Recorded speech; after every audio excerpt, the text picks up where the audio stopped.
មិនឆ្ងាយពីទីក្រុងភ្នំពេញមានឋានសួគ៌ធម្មជាតិមួយដែលជាជម្រកដែលមានសុវត្ថិភាពរបស់សត្វព្រៃរាប់ពាន់ក្បាល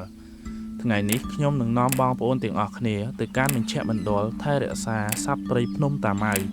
ដើម្បីមើលថាទីនោះមានអ្វីអស្ចារ្យខ្លះនិងហេតុអ្វីបានជាទីនោះមិនមែនគ្រាន់តែជាសួនសត្វធម្មតា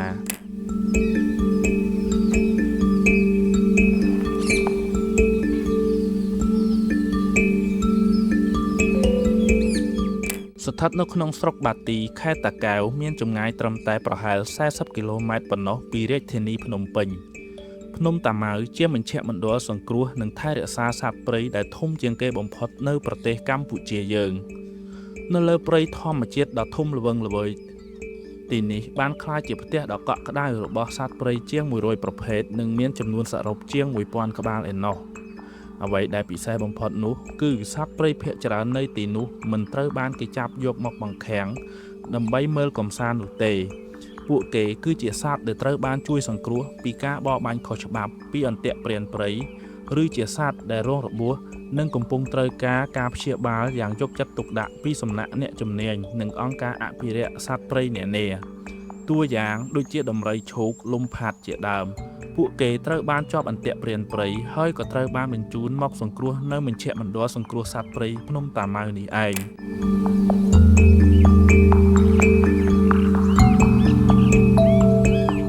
នៅពេលដែលបងប្អូនទាំងអស់គ្នាបានមកកំសាន្តនៅភ្នំតាម៉ៅបងប្អូនមិនត្រឹមតែបានមើលសត្វព្រៃនោះទេ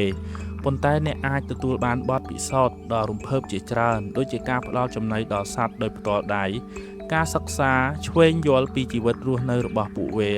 និងការសម្រាកលំហែកាយក្រោមម្លប់ឈើដ៏ត្រជាក់ល្ហឹមវាជាទីកន្លែងដ៏ល្អមួយសម្រាប់អ្នកធ្វើដំណើរកម្សាន្តលក្ខណៈគ្រួសារជាពិសេសសម្រាប់កុមារតូចៗក្នុងការសិក្សារៀនសូត្រនិងស្រឡាញ់ការពារថែរក្សាសត្វព្រៃឡើយនេះបងបើកធ្វើឲ្យមើលបងថតនេះបាំងកញ្ចក់នេះខាងបងក៏អ្នកមើលថែគាត់បើកធ្វើឲ្យមើលផ្ទាល់បងគុំបងប្អូនអើយអូពីរបងពីរពីខាងខប់ផ្ទះដើមខប់ពេលមានចំណៃផ្ទះគាត់អីបើមិនចូលលើកជើងតែអត់មានចំណៃអីលេងទៅធម្មតា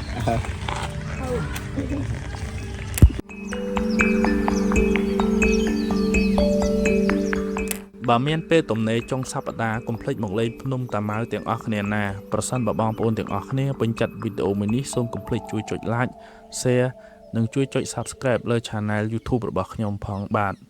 ដើម្បីទទួលបានវីដេអូថ្មីៗបន្តទៀតសូមអរគុណសូមជម្រាបលា